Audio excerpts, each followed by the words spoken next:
Olá, pessoal, boa noite. Sejam todos muito bem-vindos. Estamos aqui hoje com a doutora Paula Aires e o doutor Marçal Justin Filho, dois grandes advogados, dois grandes professores, super renomados na área, são pessoas assim que sempre que a gente tem oportunidade de estar com eles, a gente valoriza e traz muito aqui para os nossos cursos.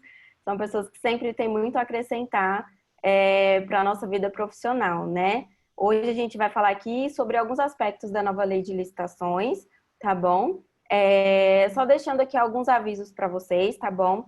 Quem quiser pedir certificado do nosso minicurso, manda a solicitação para o e-mail minicursos@idp.edu.br. Eu vou deixar aqui também no chat, por escrito, o e-mail, tá bom? A gente vai deixar também o telefone de WhatsApp para tirar qualquer dúvida que tiver, até em relação à nossa pós-graduação em Direito Administrativo, tá? Que a doutora Paula é professora, tá bom?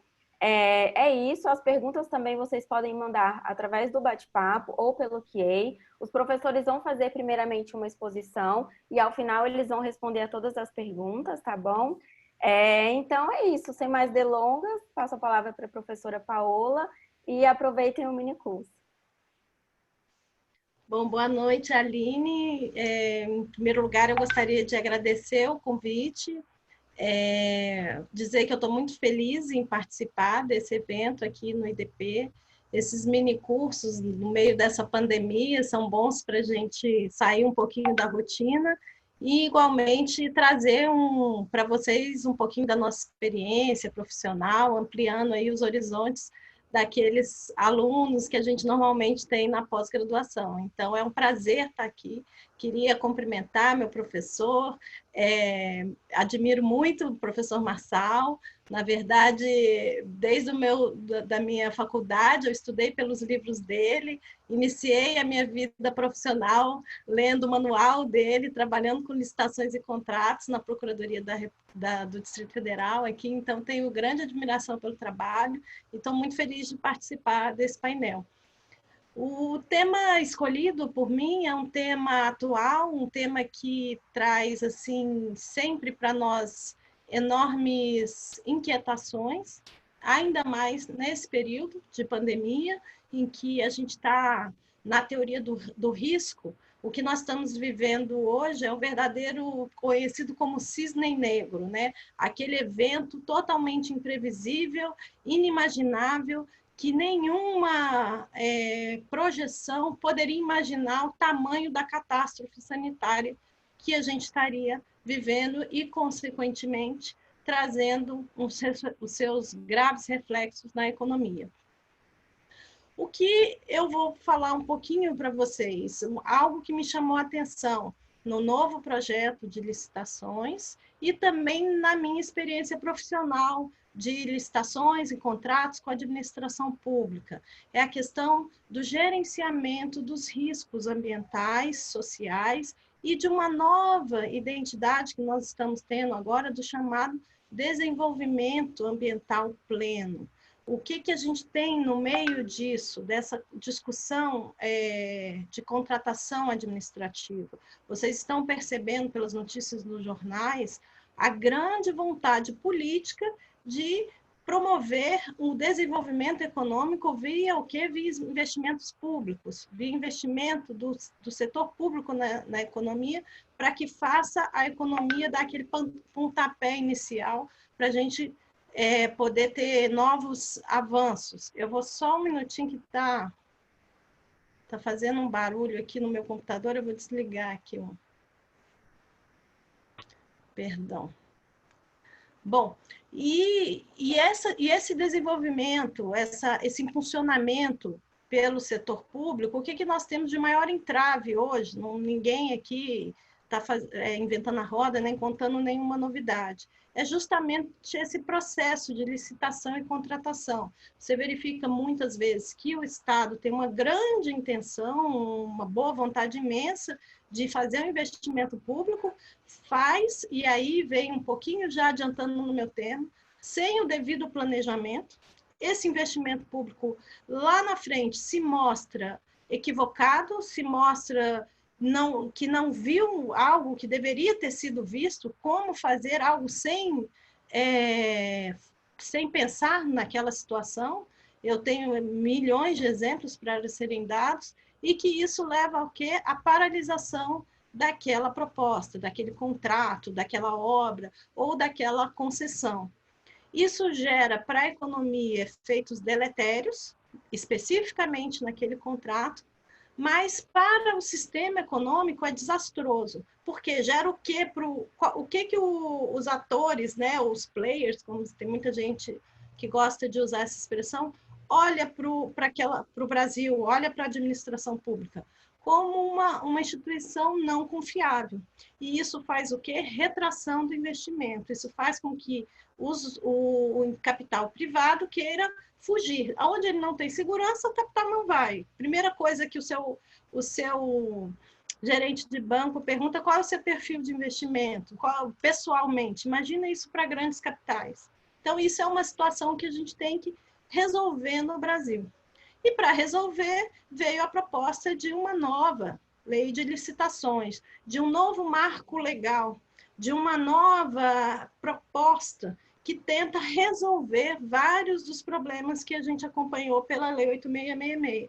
Quando a Lei 866 foi proposta, novamente, a gente estava com aquela grande esperança, porque a 8666 viria para regulamentar os procedimentos, com isso trazer o lado bom da burocracia, que é aquela burocracia que consegue regulamentar e não uma burocracia para emperrar. Quando a gente fala, é uma questão muito burocrática, na verdade é uma desvirtuação do conceito de burocracia.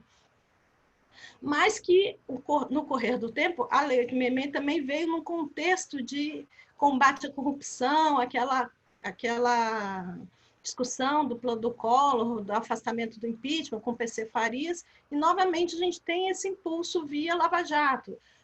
Toda essa discussão, né, sobre os malfeitos ou aquilo que a Lava Jato apresentou de equívocos no passado, vem um novo projeto de lei com esse espírito de vamos corrigir. E aí juntou-se toda essa esperança de novo no novo projeto de licitação.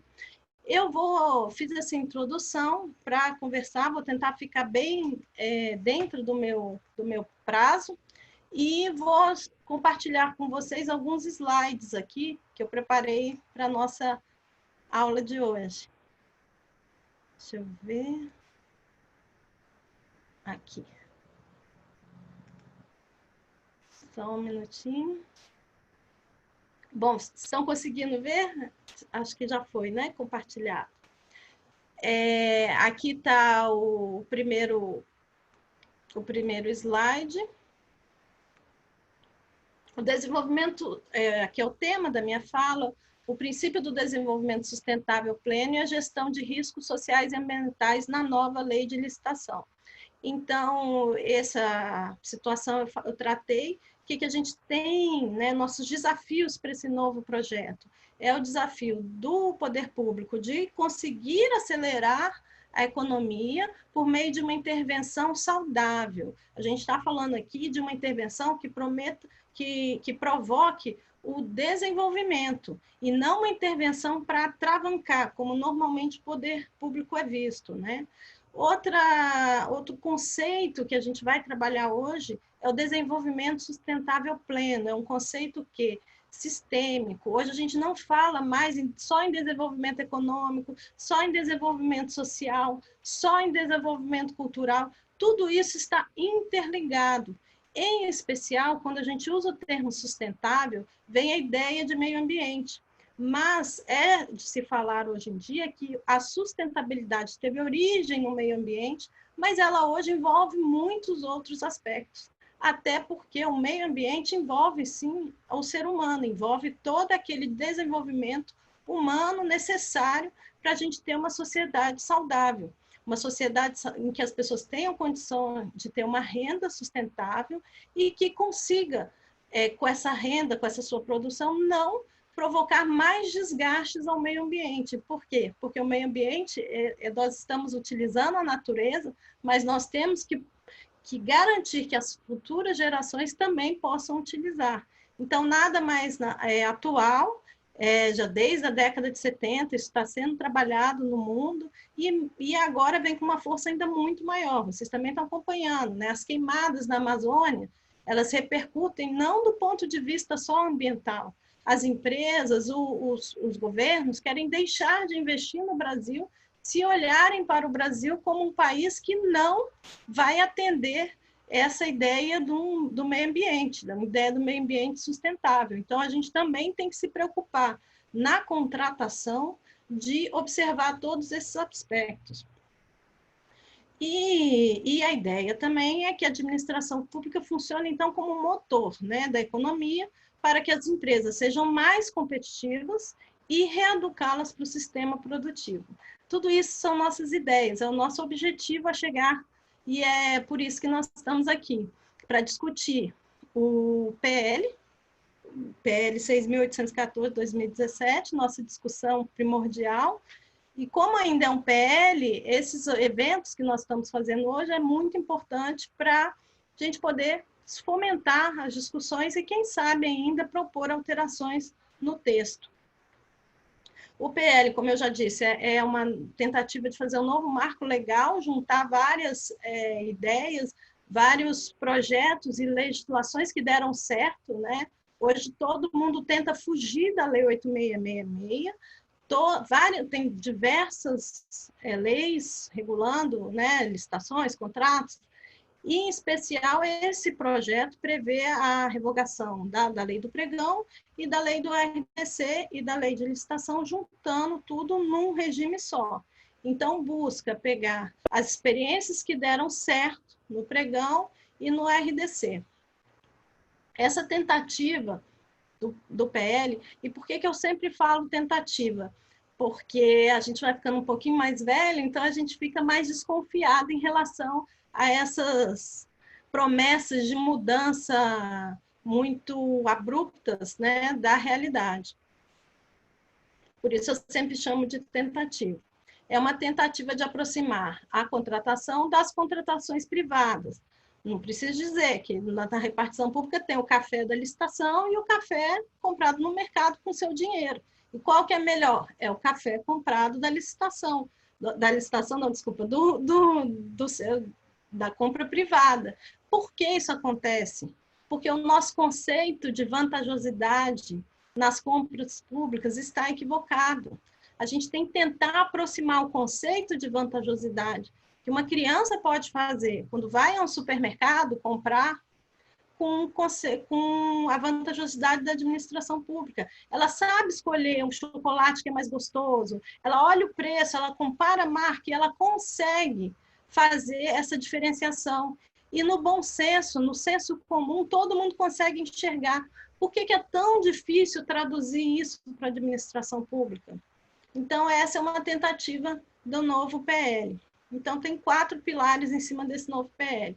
É a intervenção estatal para fortalecer o mercado. E aqui, o microempreendedor, nós vamos ver mais à frente alguns exemplos disso. O desenvolvimento sustentável pleno, que também nós vamos passar em seguida para ver.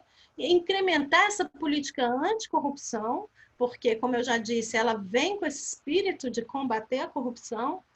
E também a excessiva burocratização, que a gente viu que não deu certo com a Lei 8666. O desenvolvimento sustentável pleno, a gente pode dar 3 dimensões desse conceito da sustentabilidade nas contratações públicas. Primeiro, é um conceito de fomentar a livre iniciativa, fomentar a viabilidade econômica. Quando a gente usa a palavra desenvolvimento, é para também puxar esse conceito de economia que nós temos, e não ver a economia como o meio ambiente como 2 coisas estanques e separadas e que brigam entre si. Então, o desenvolvimento sustentável pleno traz esse conceito de trazer a viabilidade econômica de um projeto, de um empreendimento, de uma compra pública, de uma obra, de uma concessão. Para quê? Para fomentar o desenvolvimento da nossa economia. Ela vem também com uma tentativa de minorar as injustiças sociais. É difícil você falar em trazer a justiça social, mas a gente pode sim tentar minorar essa desigualdade econômica. A gente pode sim tentar, por meio das contratações públicas, fomentar e dar privilégios e dar sim preferência para determinadas atividades, determinados grupos sociais que a administração pública queira implementar. Isso é política pública, isso pode ser feito por meio da contratação. E nunca é demais falar da minoração do impacto ambiental, a minoração da nossa existência no planeta. Toda a existência humana e a quantidade que nós temos, ela traz impactos para a natureza. Então, o que o Estado tem que procurar fazer? Tem que procurar diminuir esses impactos. E como? Fomentando, dando preferência às práticas saudáveis, aquilo que ele quer que as pessoas, as empresas, que as pessoas produzam. Mais do que isso, o Estado tem que dar o exemplo. O Estado tem que, ao fazer um projeto, a pensar numa contratação, fazer esse projeto elaborado, fazer os riscos ambientais, olhar para aquele projeto de uma forma não só como um fim. Eu vou lançar esse projeto e vou conseguir digamos assim, um capital político. Eu tenho que pensar nesse projeto desde o início, desde a fase do planejamento, e esse planejamento passa, mais do que nunca hoje, por esse impacto ambiental. Não é só o impacto da natureza, a gente tem que pensar também no impacto das cidades, no impacto do zoneamento, de tudo isso que vai envolver aquele projeto. Bom, esse desenvolvimento sustentável plano, estou falando algo muito novo? Não, olha o artigo 170 da Constituição Federal. A ordem econômica fundada na valorização do trabalho humano e na livre iniciativa tem por fim assegurar a todos a existência digna conforme os ditames da justiça social, observados os seguintes princípios: defesa do meio ambiente, inclusive mediante tratamento diferenciado conforme o impacto ambiental dos produtos e serviços e de seus processos de elaboração e prestação. Então, esse princípio do desenvolvimento sustentável pleno está na nossa Constituição, está no 170, está no 174, e a gente pode achar ele durante todo o nosso texto constitucional. Eu não vou falar mais porque não quero me estender muito aqui. Bom, o desenvolvimento sustentável pleno no PL 814. A primeira palavra, né, que aparece aí, onde a sustentabilidade aparece no artigo 4º, já dentro dos princípios. Então, ele vem junto com os princípios da legalidade, da impessoalidade e da sustentabilidade. Olha o tamanho da importância dele. Ele já está na Lei 8666, no artigo 3º, já se fala em sustentabilidade, então também não é uma novidade. Mas, como tudo, a gente precisa...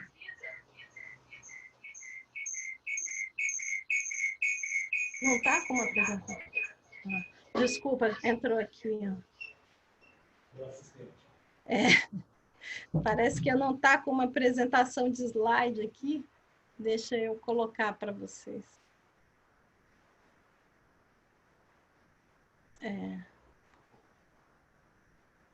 Bom, então, esse conceito da sustentabilidade já estava na 8666, vem novamente para o PL 6.814, e o que ele traz? O que ele traz de importante? É um novo conceito de vantajosidade. Isso que nós temos que pensar na legislação, pensar agora na contratação pública como aquela que não é simplesmente comprar o mais barato. Hoje, na 8666, o que é? Vai pela 8666, então você vai como um meio de comprar mais caro e mais demorado, e algo pior. Então, essa é a visão que a gente tem da 8666, tanto da administração pública, como também da iniciativa privada. E aí, eu trago para vocês como exemplo esse artigo 40 do desenvolvimento. As licitações de obras em engenharia, que está no PL, devem respeitar especialmente as normas relativas à disposição final ambiental adequada dos resíduos sólidos. Então, é uma questão ambiental colocada. Mitigação por condicionantes e compensação ambiental, que serão definidas no procedimento de licenciamento ambiental. Utilização de produtos, equipamentos e serviços que comprovadamente favoreçam a redução do consumo. Impacto de vizinhança, quer dizer, também a legislação urbanística. Proteção ao patrimônio histórico, cultural, arqueológico e material, acessibilidade para as pessoas com deficiência ou mobilidade reduzida. Tudo isso está dentro do conceito de quê? Desenvolvimento sustentável pleno. Então, aqui nós temos ambientalmente, socialmente, culturalmente, esses aspectos de vantajosidade que devem ser ligados. No artigo 23, também nós temos aqui um outro exemplo. Nos processos de licitação, poderá ser estabelecida margem de preferência para produtos manufaturados e nacionais, produtos e bens, serviços e empresas que promovam a reserva de cargos para pessoas com deficiências, bens e consumos do Mercosul, olha a economia entrando aqui. Na dispensa de licitação, também, artigo 68, é dispensável a licitação para a contratação que tenha por objeto coleta e processamento de resíduos sólidos urbanos, quer dizer, então você pode fazer uma dispensa de licitação para contratar aqui em Brasília, eu não sei quem é daqui, mas a gente tem uma cooperativa muito forte de catadores, e que é uma política de desenvolvimento, de construir galpões, de construir toda uma política de resíduos sólidos que comporte essas pessoas, que dê dignidade. Recentemente foi desativado o maior lixão, que era o lixão da estrutural, no centro da capital. A gente tinha um maior aterro de lixo da América do Sul, a céu aberto, em que as pessoas iam sem qualquer proteção de equipamento, nada, e simplesmente passavam trator em cima, então era uma situação muito ruim, muito triste, e com essa previsão aqui, você consegue fazer essa contratação dessas cooperativas hoje existentes sem a licitação. Também de contratações de pessoas com deficiência física. Aqui, artigo 100, esse artigo 100 é muito interessante, porque ele também está dentro dessa política de desenvolvimento sustentável pleno, quando ele coloca a questão da paralisação das obras. Aqui é um grande problema no Brasil, o professor Marçal deve conhecer isso melhor que ninguém, a paralisação de obras públicas em função de qualquer irregularidade que um órgão de controle traga, ou mesmo dentro o próprio gestor pode ficar com receio e determina a paralisação. Hoje a regra é, se ficou na dúvida, paralisa, porque você se previne, e a lei, o projeto de lei, tenta mudar essa lógica. Ela tenta que, para você paralisar, você vai ter que justificar. E aí justificar com base, sim, nessa ideia do desenvolvimento sustentável pleno. Então, você vai ter que avaliar os impactos econômicos e financeiros, que está dentro desse conceito, no atraso da fruição dos benefícios. Então, você tem aí um benefício de uma obra pública que vai levar água para as pessoas, e você paralisa. Então, a fruição desse benefício de água limpa, de água potável ou de um saneamento, isso tem que ser colocado na análise de risco. Os riscos ambientais e a segurança da população no atraso. Então, eu participei de um processo em que havia, sim, uma obra sido construída e havia uma discussão sobre esse empreendimento, porque ele poderia ferir determinadas leis urbanísticas e teria que ser demolido.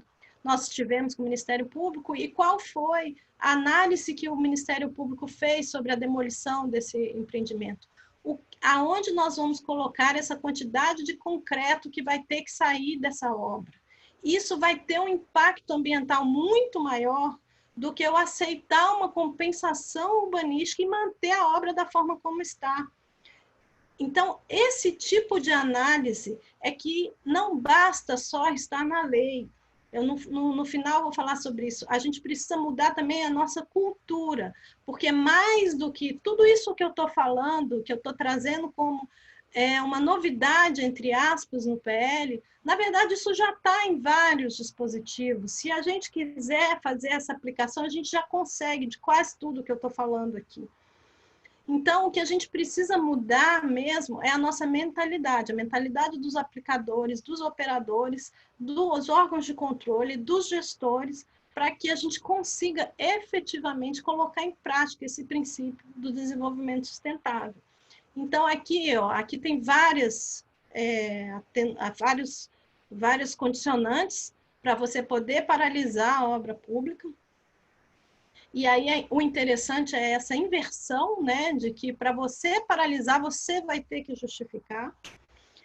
E um parágrafo único. Caso a paralisação não se revele como medida do interesse público, o poder público deverá optar pela continuidade do contrato e pela solução da irregularidade por meio da cobrança de indenização por perdas e danos, sem prejuízo da aplicação de penalidades e da apuração de responsabilidades. Olha que ideia genial. Então, a gente resolve o problema, a gente não deixa o particular, aquele que causou, o próprio gestor, sem punição. Ele vai ter a punição, ele vai ter que fazer a indenização, mas a gente olha o interesse público, a gente dá continuidade naquela obra. Ele não vai ter vantagem nenhuma no mal feito.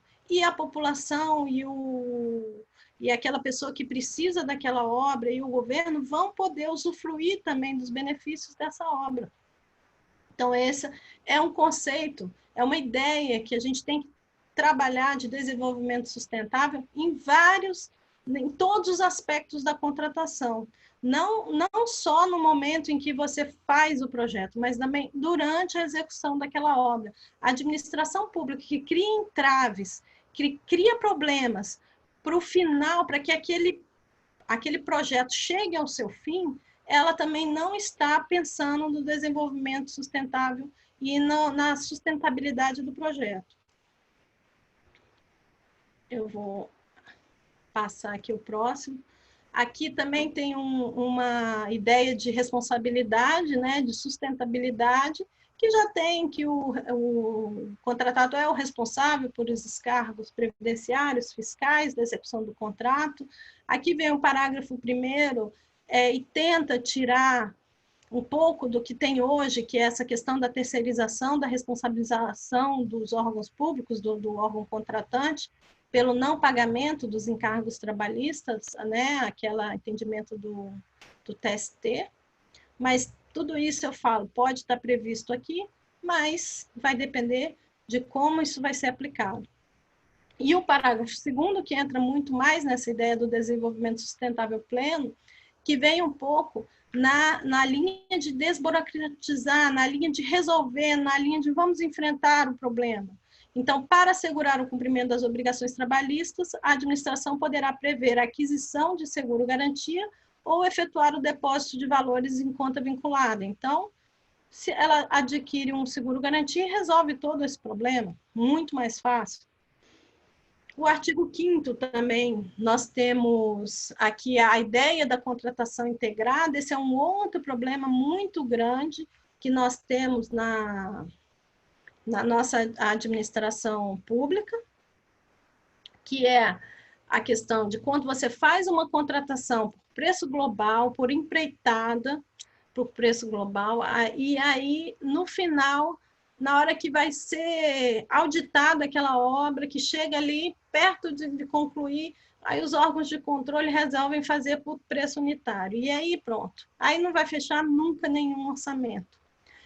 E essa ideia de contratação integrada vem também da experiência exitosa dos Estados Unidos, né? De eu quero a solução, eu não quero saber quanto que custa o parafuso da obra, eu quero o prédio pronto, eu quero aquele empreendimento funcionando, eu quero saber como, por exemplo, numa obra de rodovia, eu quero duplicar uma estrada e essa duplicação da estrada está dentro do preço que vai ser pago, está dentro do início. Então, isso é muito importante, mas é muito importante que isso seja respeitado, porque hoje nós temos a contratação por preço global, mas a auditoria é feita por preço unitário, isso dificulta demais, isso atrapalha muito mais do que vocês imaginam.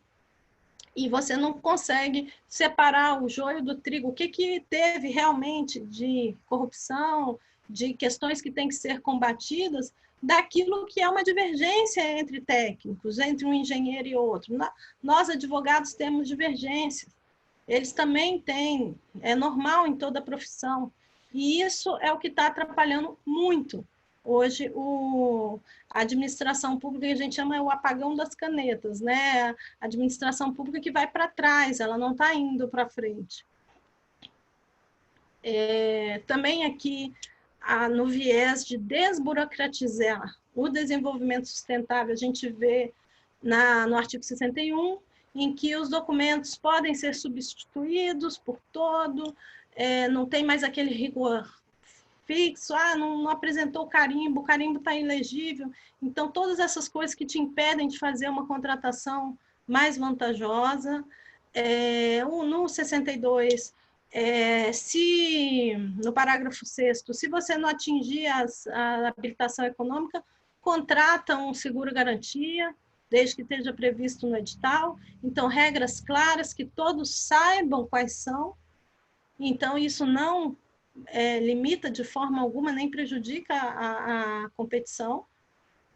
No 63 também, uma ideia muito importante, que é dispensar toda essa documentação para pequenas compras de entrega imediata. Outra situação que a gente tem que aprender a separar na administração pública, aquilo que é complexo daquilo que é simples.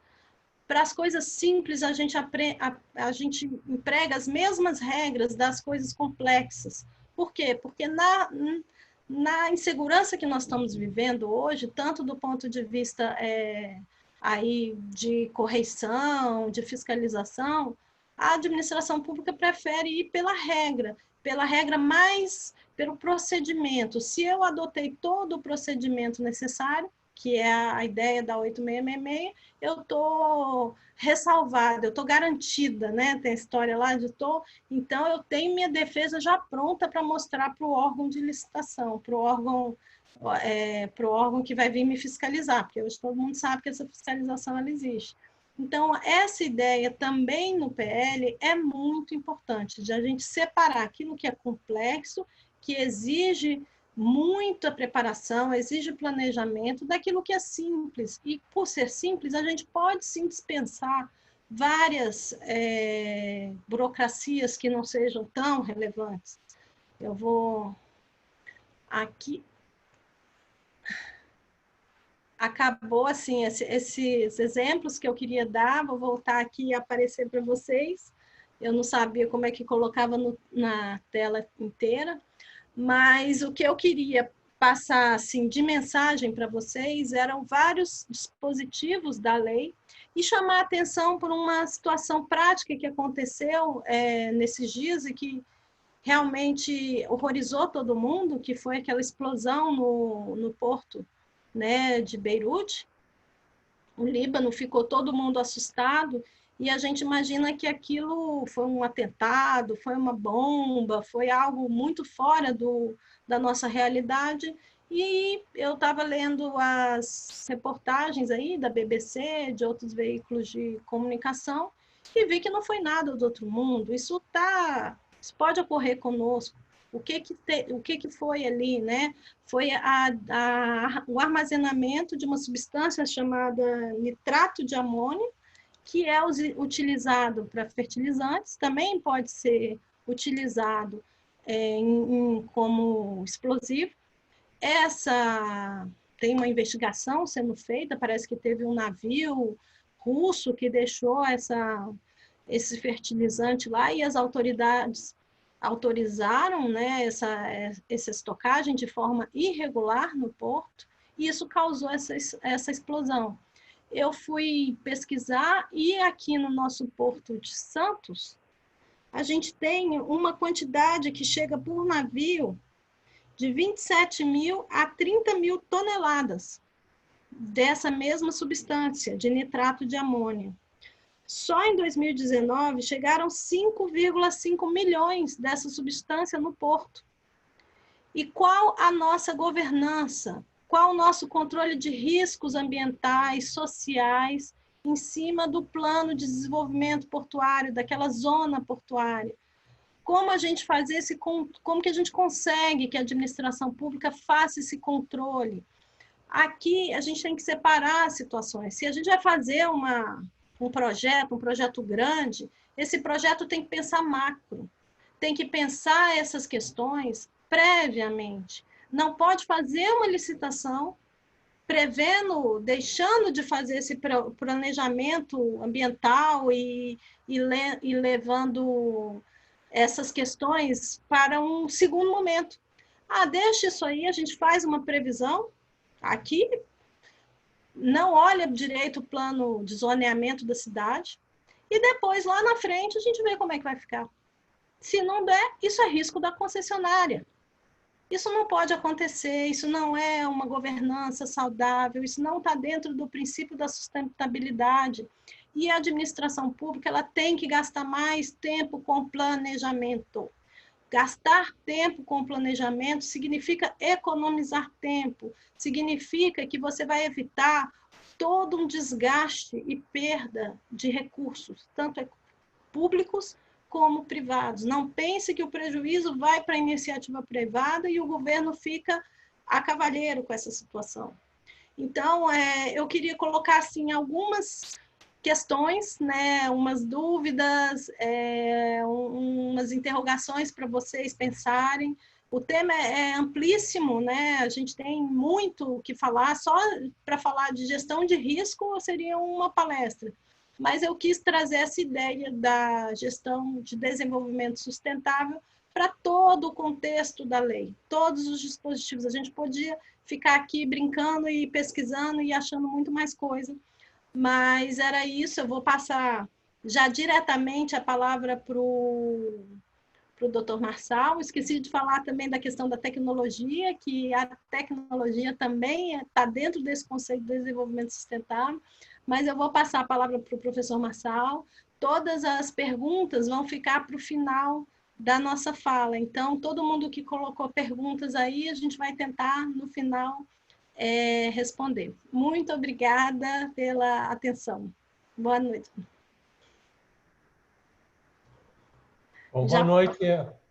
É uma satisfação participar do evento. Agradeço à doutora Paola Aires pela introdução e pelas palavras gentis. Eu vou tratar de um tema que é um tema mais específico, que se relaciona com o diálogo competitivo.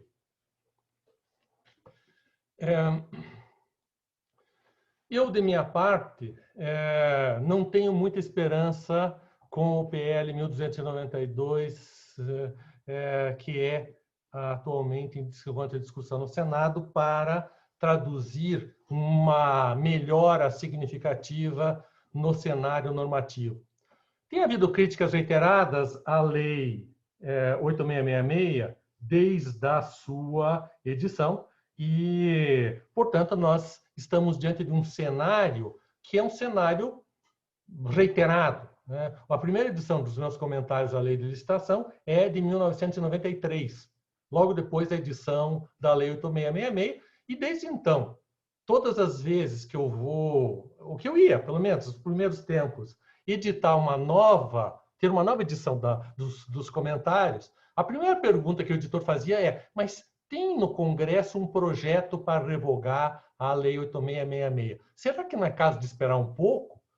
Ou seja, o meu livro está na 18ª edição, e se eu tivesse esperado o processamento de todos esses projetos, ele talvez estivesse apenas na 2ª. A crítica reiterada à Lei 8666 se baseia numa pluralidade de defeitos, defeitos esses que continuam entranhando o projeto da nova Lei de Licitações. Há uma manutenção dos defeitos tradicionais. Eu sou uma das pessoas que não tem muito otimismo com a lei nova.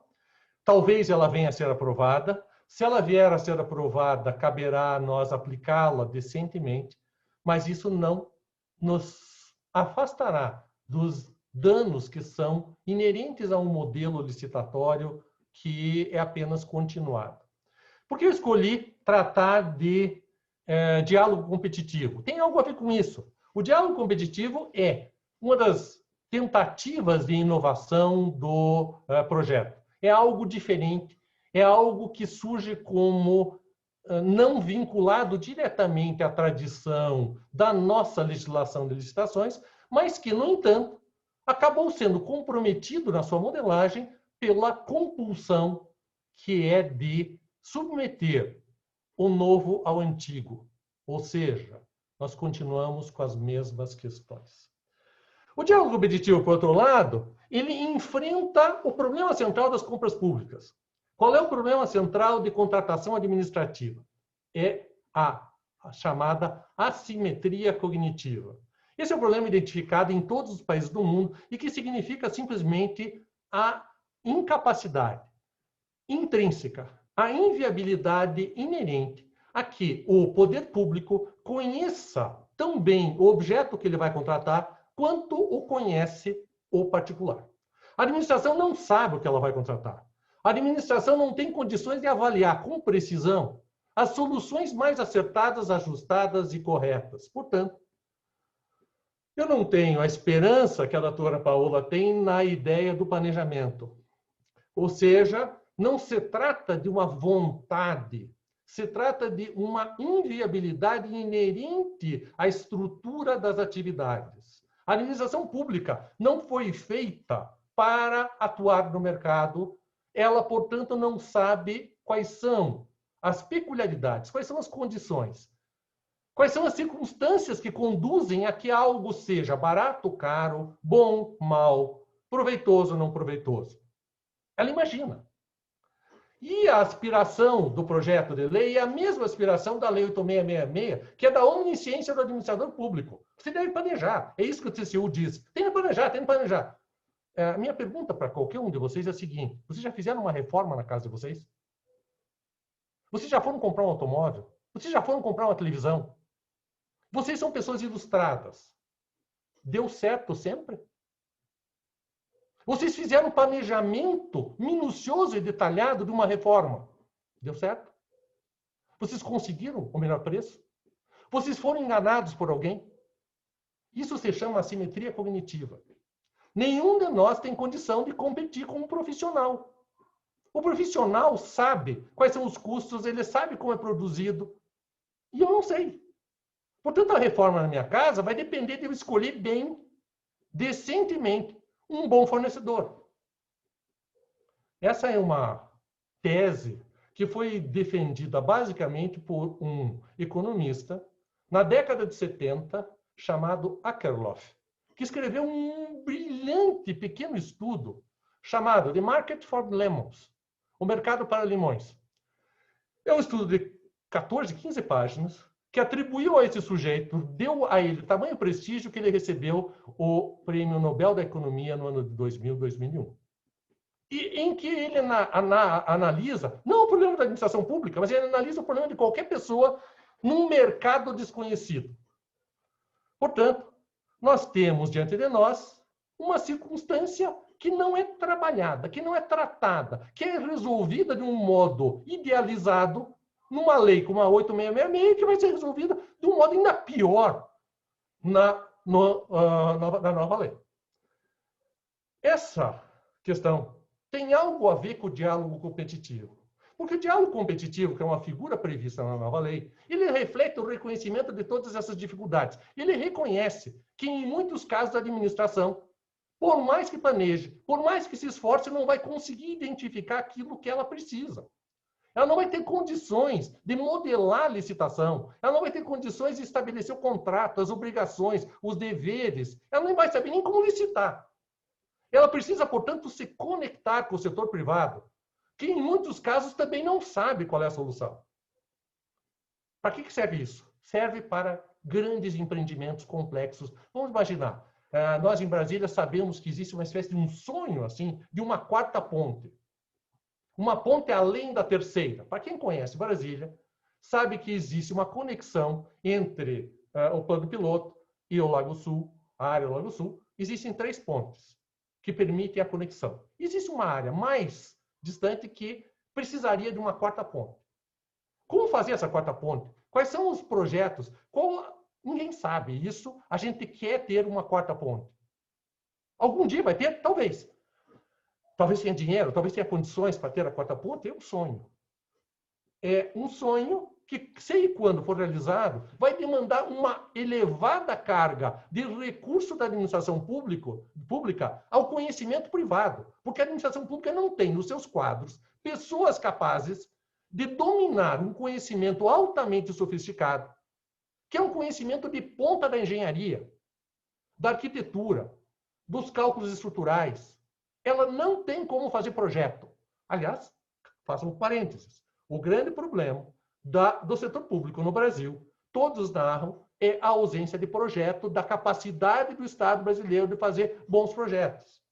Portanto, nós temos uma necessidade de conexão com o setor privado.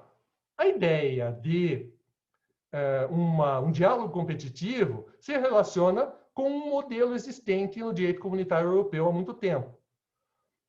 Não apenas o diálogo competitivo, que é uma figura que existe no direito europeu, mas o direito europeu tem várias figuras semelhantes que envolvem, basicamente, o que vamos lá examinar isso.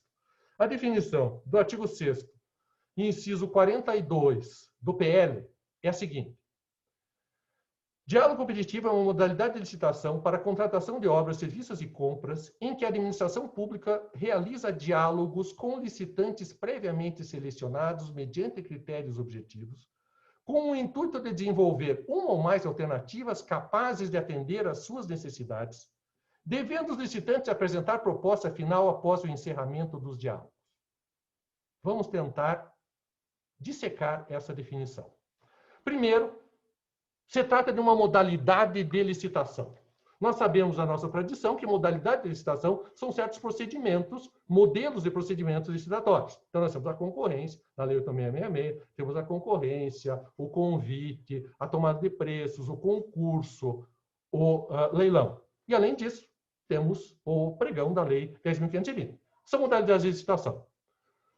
A nova lei vem e diz: as modalidades de licitação serão as seguintes: pregão, concorrência, concurso, leilão e diálogo competitivo. Ou seja, é suprimida a figura do convite, é suprimida a figura da tomada de preços e é agregada, basicamente, a figura do diálogo competitivo. Portanto, o diálogo competitivo é uma estrutura procedimental, uma organização de atos que não se confunde com a concorrência, com o pregão, com o concurso e com o leilão. Tem uma estrutura própria.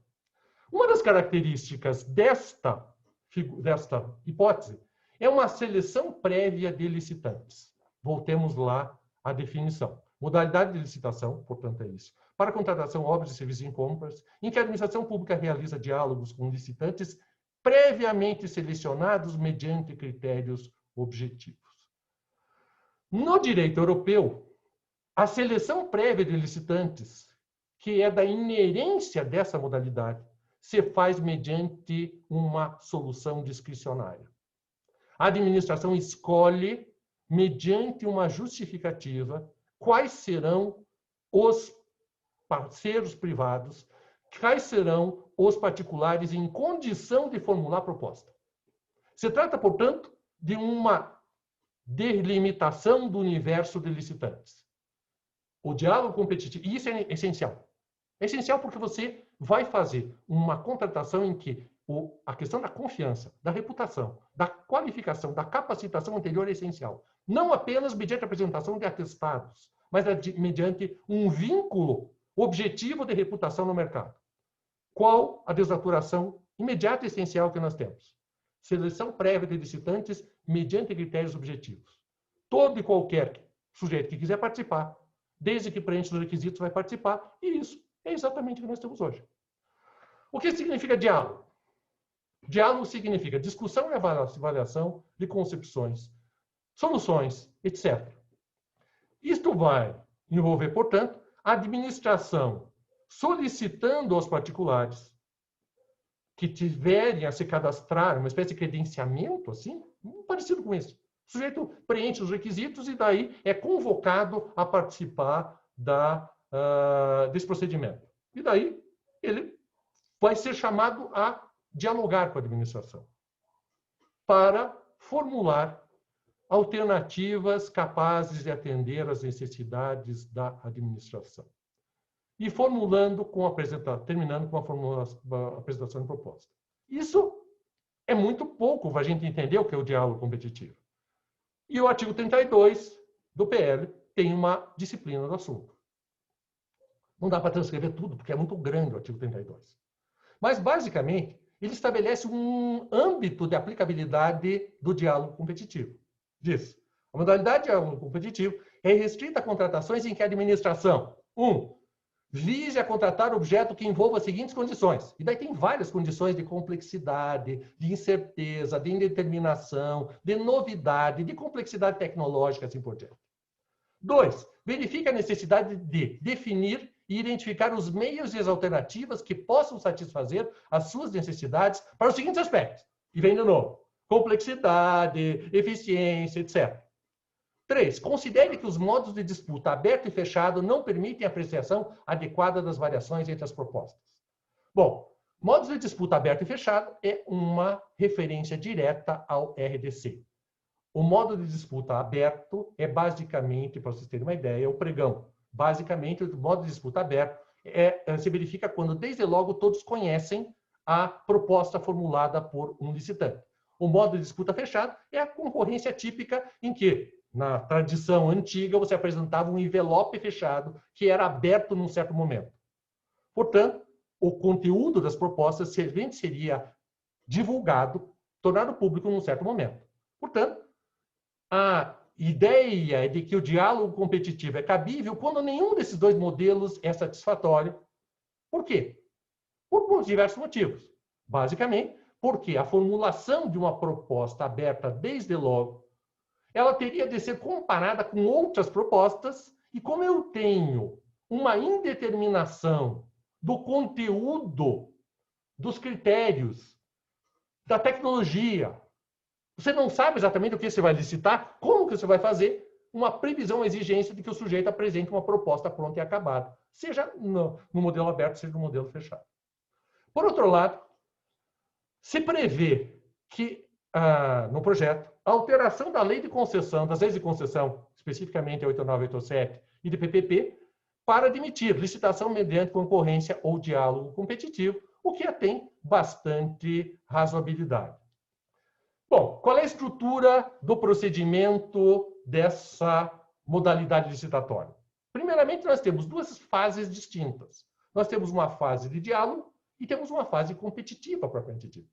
Essa é uma peculiaridade do diálogo competitivo que se caracteriza pela competição cooperativa, digamos assim, entre os diversos licitantes para definir o objeto a ser licitado.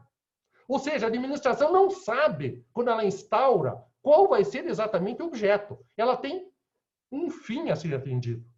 Eu preciso construir a quarta ponte. Como vai ser feito isso? Eu não tenho a menor ideia. Ela vai ser feita com qual tecnologia? Eu não tenho a menor ideia. Qual é a solução economicamente mais vantajosa? Eu não tenho a menor ideia. Eu, portanto, vou chamar os especialistas e vou conversar com cada um deles, dizendo, conversa em particular, conversa fechada, muito embora a lei exija a gravação, se ela não for feita online. Há a necessidade da gravação de todas as conversas feitas. Nessas conversas, a administração vai discutir propostas, soluções, concepções técnicas. E ela vai evoluir ao longo do tempo para chegar a sucessivas etapas de aperfeiçoamento e de aproximação relativamente ao objeto. Então, vamos imaginar o seguinte. Quarta ponte, perfeitamente. Nós vamos fazer chegamos à conclusão que é necessária uma ponte estaiada. Vai se discutir qual é a melhor solução. Alguém diz que é uma ponte assim, outro diz que é uma ponte assada, e a generalidade diz, olha, precisa de uma ponte estaiada. Para quem não sabe, uma ponte estaiada é aquela ponte famosa de São Paulo, é uma ponte que transfere o suporte do peso da ponte para uma quantidade central um pilar central que sustenta a ponte com cabos. Então, ao invés de você sustentar a ponte com suportes nas cabeceiras, você sustenta a ponte num único suporte, de onde saem cabos para captar todo o peso da estrutura. É uma solução que, em muitos casos, é a única disponível. E, portanto, nós temos uma ponte estaiada, perfeitamente. Você ultrapassou a primeira fase do diálogo competitivo. Segunda etapa. Qual é o número de estaiamentos? Porque você pode ter um único estaiamento, mas existem pontes que têm 10 estaiamentos. Então, vamos discutir o número de estaiamentos. Vamos conversar com os especialistas. Cada especialista, cada empresa vai trazer a sua solução. E eu vou discutir com cada empresa para saber qual é a melhor solução. Qual é a tecnologia para lançamento de fundação? Tem várias tecnologias. E daí você vai evoluindo até que você chega num ponto em que você tem uma solução técnica, econômica, aceitável para a administração. Conclui-se a etapa de diálogo. Eventualmente, essa solução foi fornecida por um único dos licitantes. Eu posso imaginar até isso. Isso não significa nada para esse licitante. Ele, em princípio, não tem direito a coisa alguma por ele ter fornecido a solução mais satisfatória. E daí, então, se passa à fase seguinte, que é a fase competitiva propriamente dita. Daí é feito um novo edital, que é um edital que é propriamente de uma concorrência, em última análise. Com uma modelagem comum. Daí você vai dizer, olha, eu vou ter, eventualmente, uma licitação de técnica e preço, eventualmente uma licitação de menor preço, e daí eu vou modelar isto com a participação de todos os licitantes. E isto é outro despropósito, porque você vai ter 20 propostas, 30 propostas, o que é um desperdício de dinheiro e de tempo para a administração pública. E para a sociedade no todo, porque você vai contratar só um. Há um prazo de 70 dias para a apresentação de propostas e se prevê a admissibilidade de ajustes ou esclarecimentos. Bom, essa é a ideia do diálogo competitivo e é uma ideia que foi importada do direito comparado e que dificilmente vai ter aplicabilidade e aplicação no Brasil.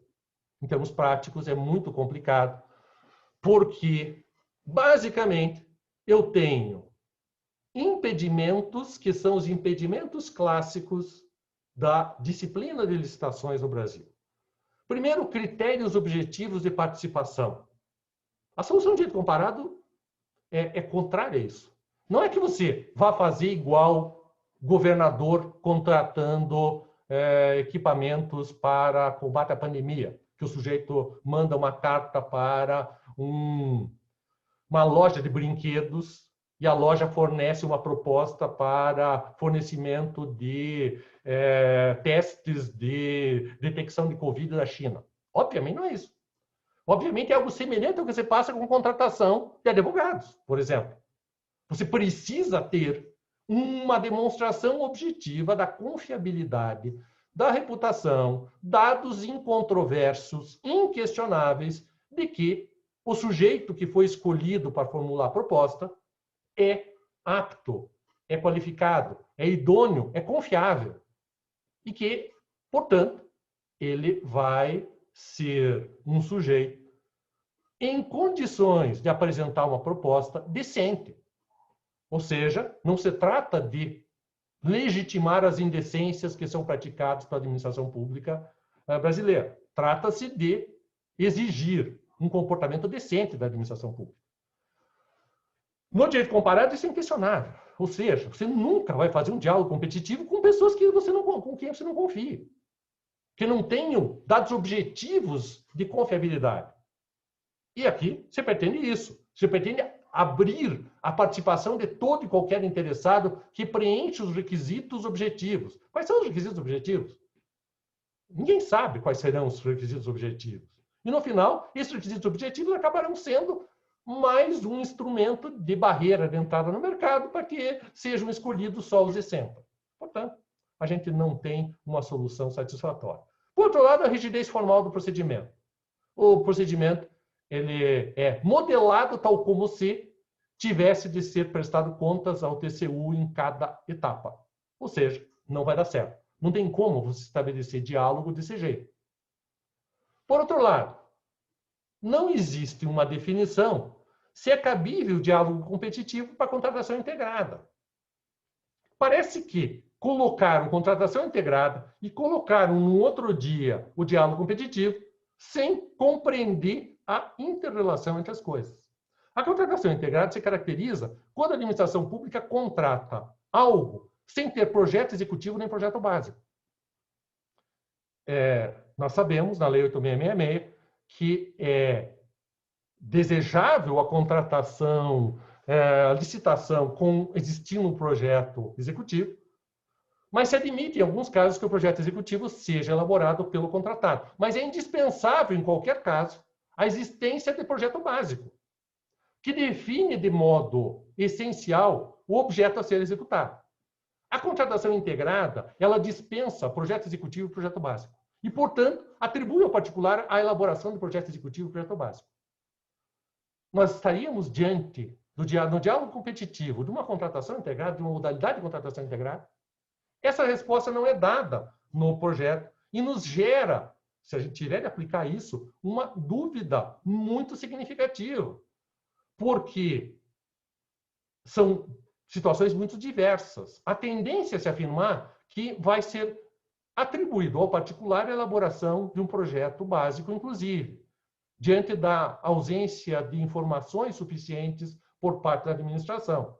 E até porque se previu que o diálogo competitivo seria também praticado no âmbito de concessões e PPPs. Ora, uma das características de concessão e PPP é a licitação sem projeto básico e sem projeto executivo. Mesmo quando haja obras de engenharia a serem executadas, cabe ao concessionário elaborar o projeto básico, o projeto executivo, ainda que seja obrigado a submetê-los à aprovação do poder concedente. Mas isso acontece em qualquer caso. Mas, portanto, se o diálogo competitivo vai ser utilizado também para concessões e PPPs, eu tenho de admitir que não é necessário projeto básico, nem projeto executivo, e, portanto, a contratação decorrente de um diálogo competitivo seria basicamente uma contratação integrada. As dificuldades práticas certamente serão extraordinárias para nós encontrarmos uma solução de aplicação efetiva e concreta dessa figura. Portanto, nós temos diante de nós algo de novo dentro desse projeto, mas que segue a mesma lógica, que é uma lógica redutora da Lei 8.666, e a gente tem ainda outros fatores que são significativos, que não foram considerados para a aprovação desse projeto. Por exemplo, o pedido formal de adesão do Brasil ao GPA, ao Government Procurement Agreement, que da Organização Mundial do Comércio, que é uma espécie de tratado internacional de liberação de compras e que o Brasil, agora em maio, formalmente pleiteou o seu ingresso no sistema. O IDP patrocina, junto com a Universidade de Nottingham, uma série de seminários que vem acontecendo desde o início de julho com autoridades internacionais relacionadas ao GPA, e é evidente que a lei, tal como o projeto, tal como previsto, não apresenta e não preenche os requisitos satisfatórios de compatibilidade com o GPA, o que significa dizer que, se porventura ele for aprovado, a gente vai precisar de uma reforma logo para poder adequar a nova lei de licitações a um padrão internacional. Enfim, apenas uma meditação final sobre a nova lei. Se porventura for aprovada a nova lei, possivelmente eu terei o encargo pessoal de escrever um novo livro de comentários à lei de licitações. O atual, não tem nenhum aqui à mão, tem 1.500 páginas. Esse livro vai ter umas 3.000 páginas. E quando tiver de fazer a segunda edição, eu vou receber do editor a mesma pergunta. Professor, tem um projeto para revogar essa lei de licitações aí no Congresso. O senhor não acha que é melhor esperar a segunda edição? Por quê? Porque aprovado esse projeto, imediatamente nós teremos de começar a iniciar a discussão de uma nova lei de licitações que seja compatível com os tempos atuais e que produza os resultados que nós pretendemos. Portanto, essas eram as meditações que eu queria compartilhar com vocês na noite de hoje. Muito obrigado.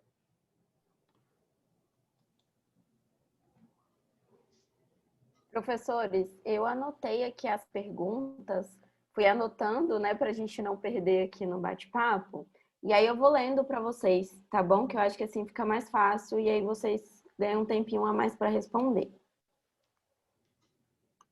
A primeira pergunta aqui foi do Júnior Silva Mariano.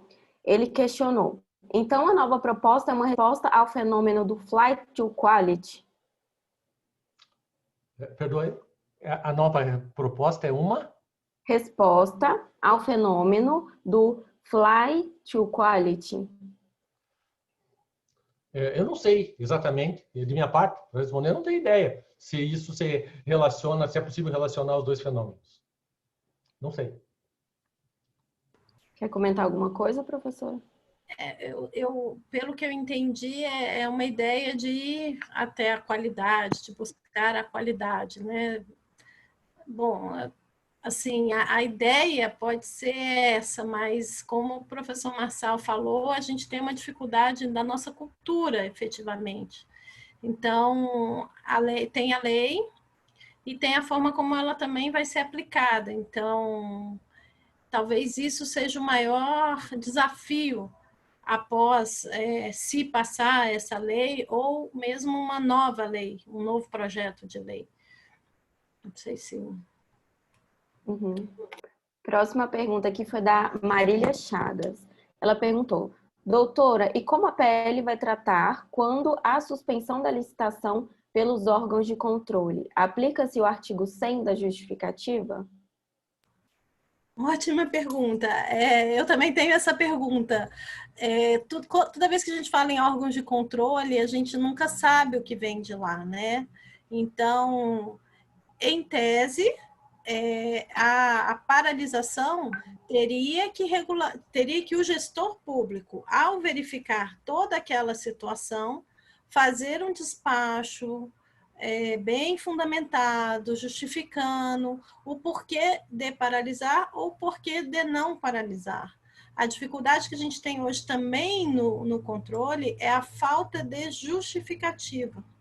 Então, na administração pública, se você tiver a justificativa adequada por uma determinada atitude, você pode fazê-la, mas a dificuldade hoje também está na motivação dos atos. Como trouxe o professor Marçal, muitas vezes a administração pública está com um quadro deficiente e ela não sabe fazer aquela justificativa.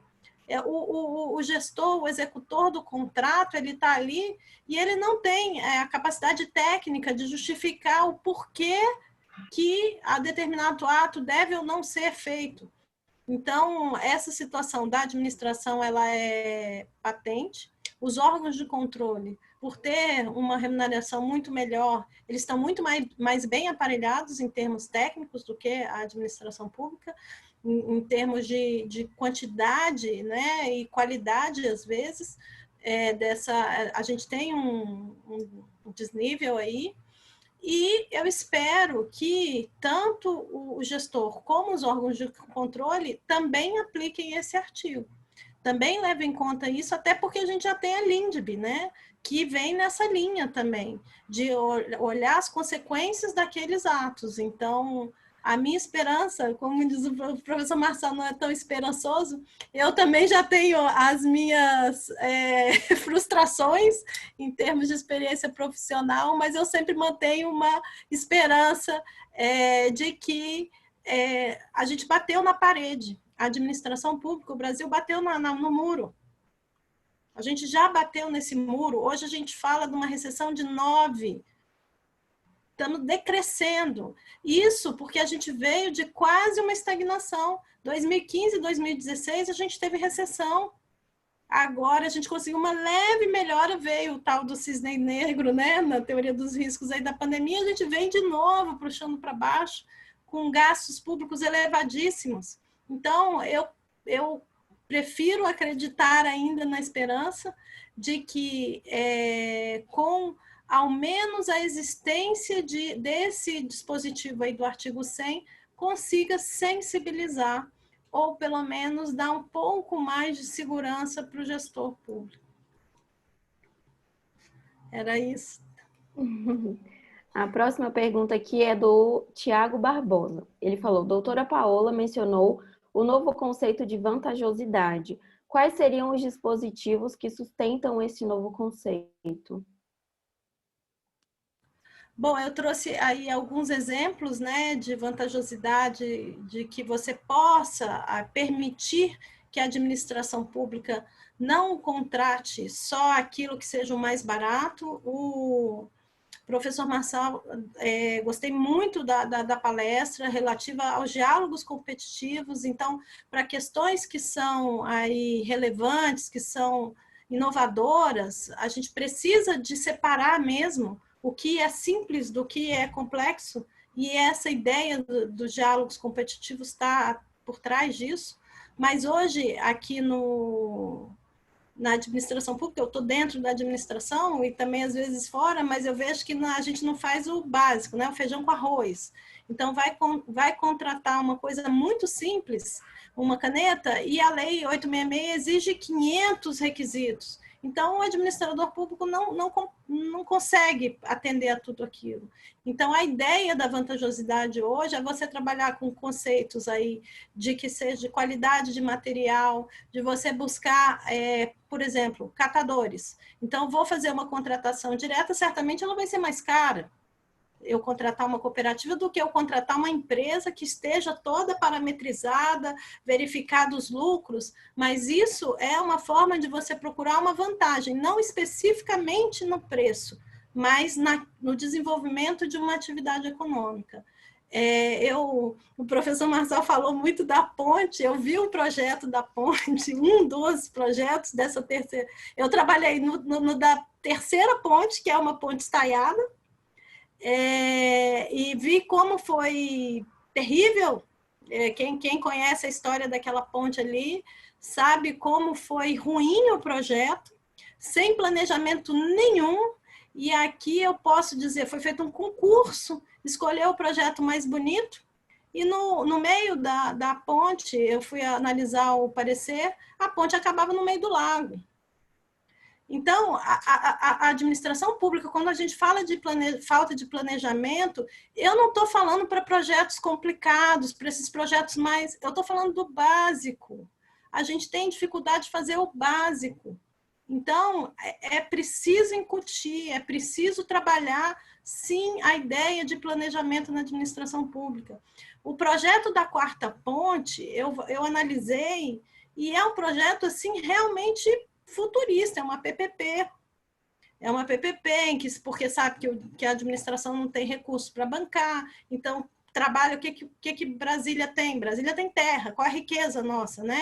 É a terra pública, que todas as terras são do governo praticamente. Então, trabalhou-se com esse conceito. Agora, efetivamente, dizer que a gente está preparado, e aí eu concordo com o professor Marçal, para um diálogo competitivo na situação, olhando para o nosso quadro político, olhando para nossas contratações, eu acho que é um pulo muito grande, assim. Acho que a gente tem que debater, tem que ter as ideias, tem que ter a proposta, mas olhando para a realidade da administração, a realidade do nosso quadro político, a realidade dos nossos quadros de controle e a realidade dos gestores, eu vejo muita dificuldade da gente trabalhar. E aí eu estou vendo aqui que a Érica colocou uma coisa agora no chat, e eu concordo com ela, que não é só a falta de planejamento, também é isso que o professor Marçal trouxe, é a falta de capacidade técnica.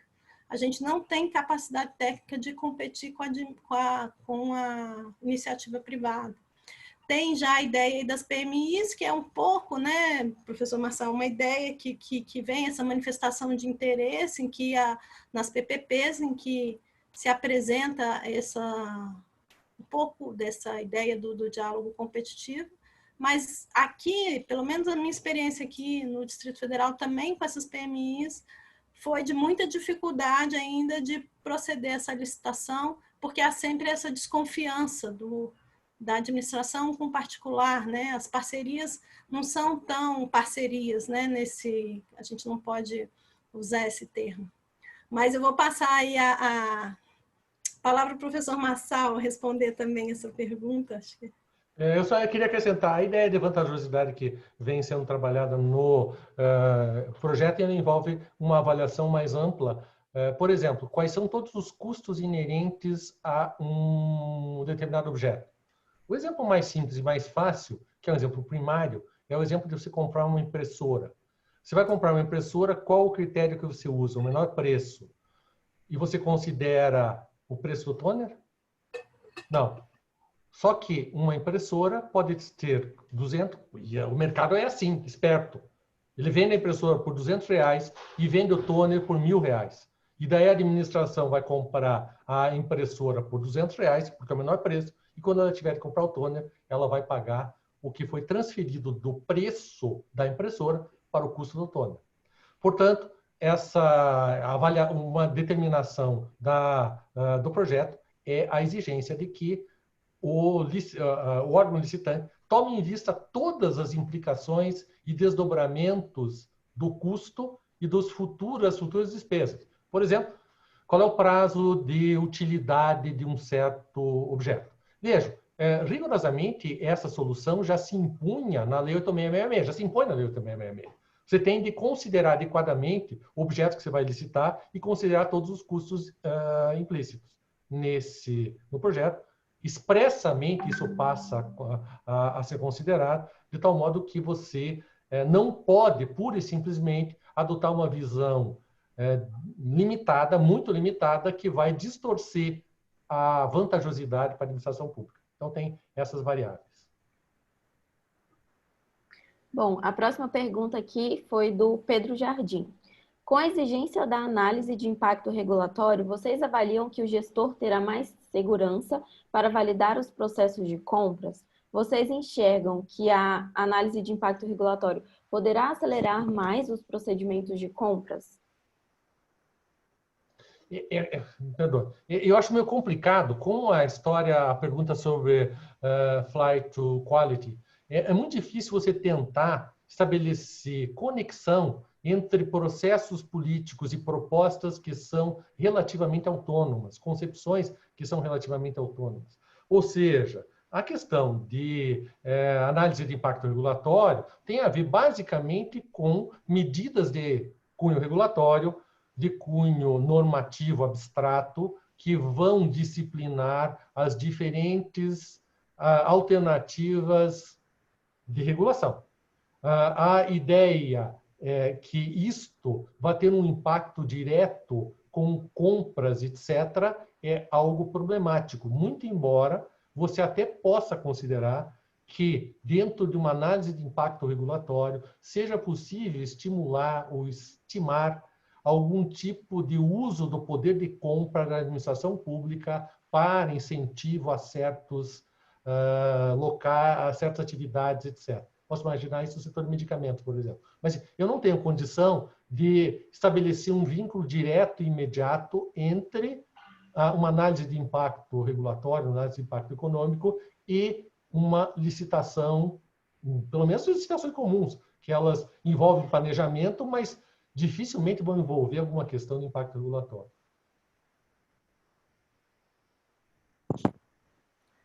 Próxima pergunta, Paulo Rogério Lima, de França. Na nova lei de licitações, há movimento de corrigir a inadequada aplicação da lei das estatais às empresas públicas que não atuam em ambiente competitivo? Não. Essa é uma solução que não foi considerada e talvez essa é uma questão complicada porque rigorosamente, essas empresas estatais ou sociedades estatais que não atuam no meio competitivo ou que não têm uma organização empresarial propriamente dita, elas têm sido submetidas pela jurisprudência do Supremo a um regime de pessoa de direito público, autárquico, inclusive.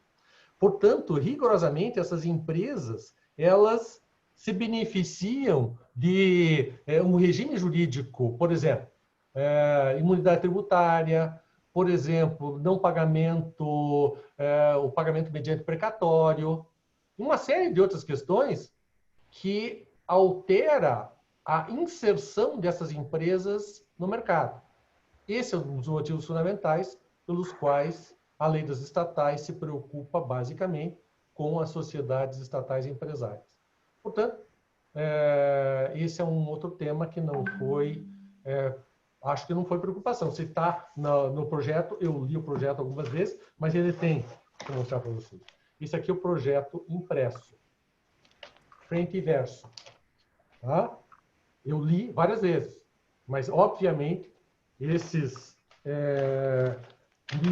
as centenas, são 190 artigos, milhares de parágrafos, etc. E tal.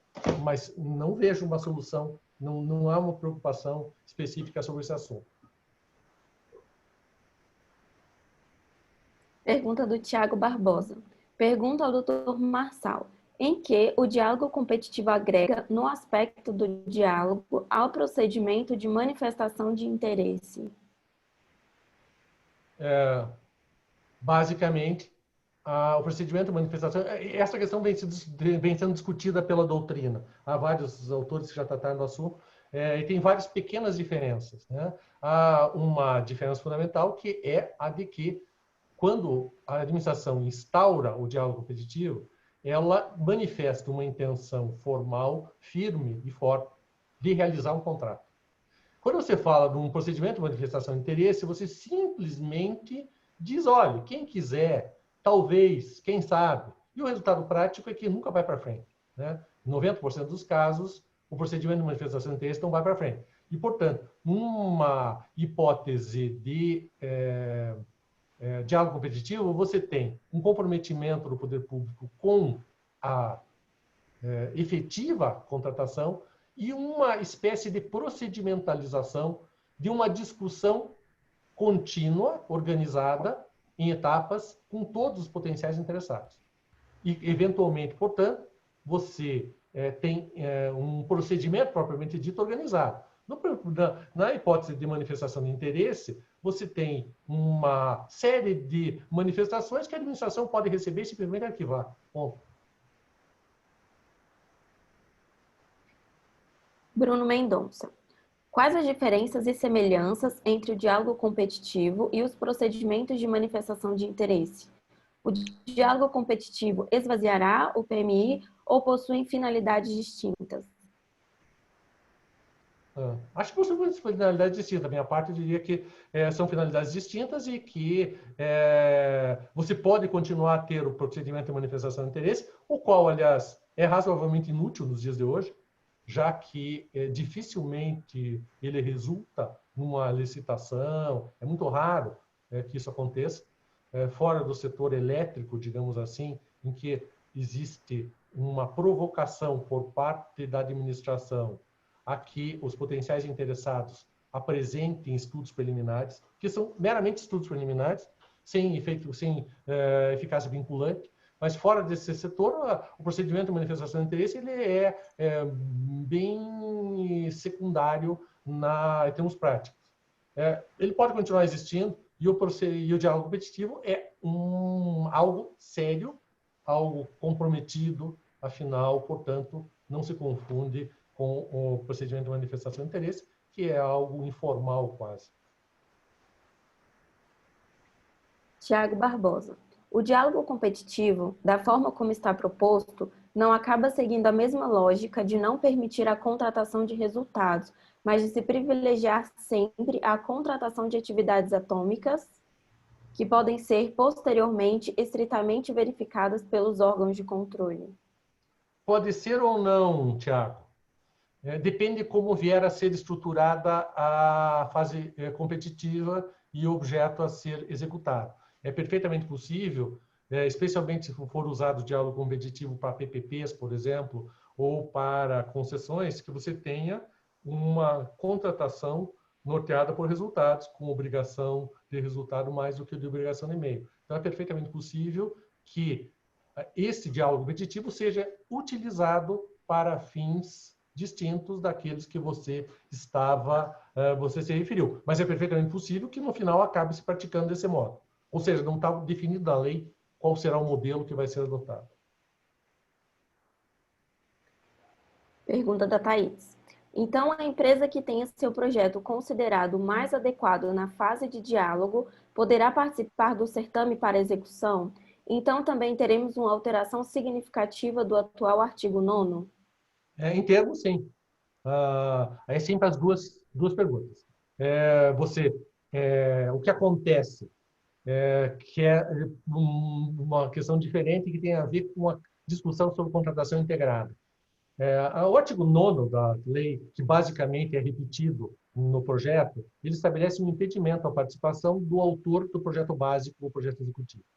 Ocorre que, se você tiver um modelo de contratação integrada, você vai ter um diálogo competitivo sem projeto básico, sem projeto executivo. E, portanto, o sujeito que concebeu a melhor solução não terá formulado o projeto básico e ele não estaria sujeito ao impedimento. Volto ao exemplo que eu dei antes, algo que já acontece no âmbito do setor elétrico, em que os estudos preliminares podem ser feitos por uma empresa, sem que isso impeça a sua participação no certame.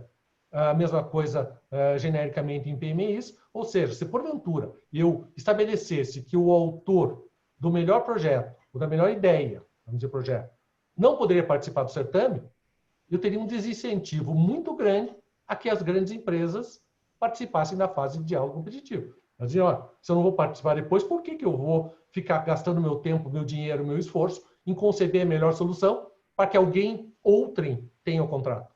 Portanto, é inviável isso. Daí, se você impedir, você destrói o modelo, se torna altamente ineficiente e daí sim que não vai ter mesmo diálogo competitivo. Lucas Fernandes. Professor Marçal, quais seriam os mecanismos para amenizar os efeitos da assimetria cognitiva das compras públicas? Haveria alguma alternativa para se incluir numa nova lei de licitações? Bom, há algum tipo de solução oferecida pelo conhecimento da economia. Existem várias alternativas, mas elas são muito chocantes para o regime de licitação. O Akerlof, que tem o estudo, ele diz que a primeira e mais fundamental das exigências é a qualificação subjetiva da outra parte. Ou seja, você tem de ter uma outra parte que seja confiável por sua reputação, pelo seu trabalho e sua atuação no mercado, que ofereça uma garantia efetiva de qualidade e se responsabilize pela substituição do produto e assim por diante. Ele até dá o exemplo, por exemplo, imaginemos, vamos usar um nome comercial, McDonald's. Por que alguém compra um sanduíche no McDonald's?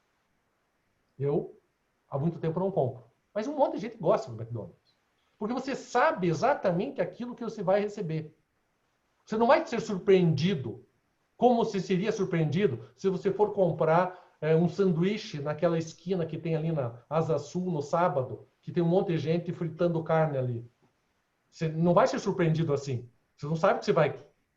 Portanto, a ideia de redes de qualificação, isto é algo fundamental. Mas, no entanto, a minha ponderação vai um pouco mais longe. O grande problema da licitação no Brasil não é a licitação, é o contrato administrativo.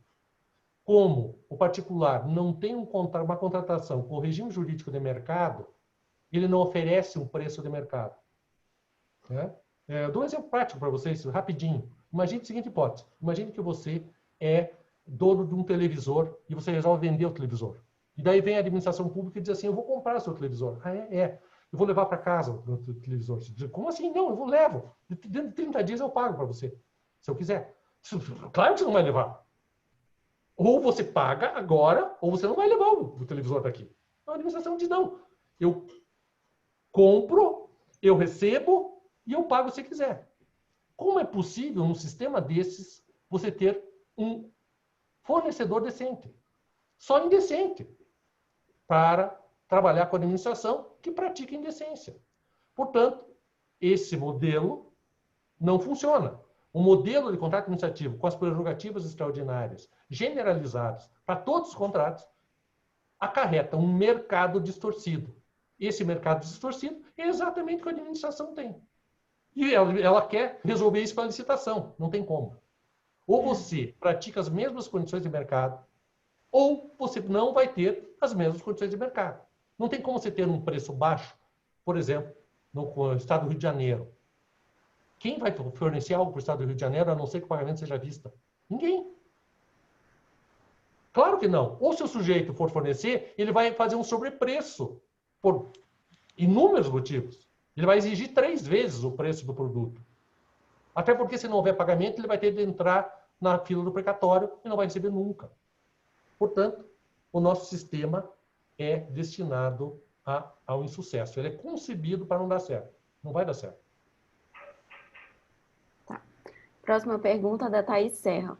O pregão vai continuar sendo a modalidade de aquisição, contratação para bens e serviços comuns? Sim. O pregão deu certo, né, entre aspas. Você falou do café. Quem toma café é você. Você tem que comprar o café para poder tomar, não é? Então, o pregão deu certo relativamente. Relativamente. Quando a gente fala de administração, tudo a gente coloca esse entre aspas, porque realmente o regime de contratação, e aí vem o sistema da economia e olha para a administração com desconfiança.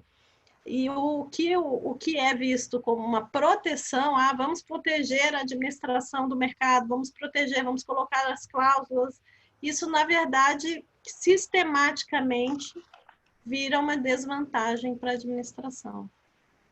A economia vai colocar o preço, não adianta. Você não vai prestar o serviço de graça. Bom, ainda temos mais de 17 perguntas. Tem muita pergunta, infelizmente não vai dar para responder todas. Eu vou fazer aqui a última pergunta, tá bom? Para a gente depois passar para o encerramento, porque a gente já passou um pouquinho do horário. A última pergunta aqui é sobre o princípio da vantajosidade. O Paulo Rogério pergunta se deverá levar em consideração o ciclo de vida do objeto. Sim. Sim, com certeza, né? A ideia dessa visão de vantajosidade, ela tem que ser alargada, inclusive, por todo o ciclo de vida, os materiais, inclusive se for, né, uma contratação aí integrada também, verificar a questão da reposição das peças, da manutenção, tudo isso tem que estar dentro do conceito de vantajosidade, sem dúvida nenhuma. Então é isso, como eu disse, infelizmente a gente não consegue responder a todas as perguntas, ainda tem muita pergunta interessante, mas infelizmente o tempo realmente já está estourado. Eu vou passar a palavra agora para minha colega Maria, para ela fazer o encerramento do evento. Obrigada, professora, obrigada, professor. Obrigada. Primeiramente, eu quero agradecer aos nossos palestrantes, a professora Paola e o professor Marçal. Nossa, foi incrível o nosso primeiro dia de minicurso. Foram mais de 400 pessoas nesse primeiro dia. Muito obrigada a você que ficou aqui com a gente até o final. Gostaria de lembrar que o nosso minicurso foi hoje, né, o primeiro dia, e o segundo e último dia será dia 3. Tá? A gente começa às 19h30 e vai novamente até as 21 horas. O link vai ser enviado por e-mail 1h30 antes do início, tá? Então não fiquem preocupados que todo mundo vai receber o link. Outra coisa, se vocês querem receber o certificado de conclusão desse minicurso, é só enviar um e-mail com nome e CPF para a gente. O e-mail é minicursos@idp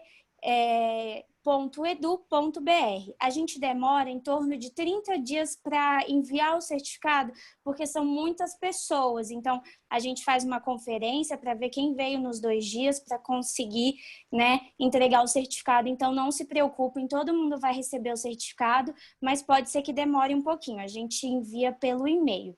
E é isso, a nossa pós-graduação em Direito Administrativo, ela está ainda com processo seletivo aberto, as nossas inscrições são pelo site, o processo seletivo vai até o dia 30 de setembro e as aulas começam na primeira semana de outubro. Então, se você quer ser aluno da professora Paola, quer aprender um pouquinho mais sobre direito administrativo, entre em contato com a gente, vai ser uma honra ter você como aluno. Então, boa noite e até quinta-feira. Tchau, gente! Boa noite. Tchau, boa noite.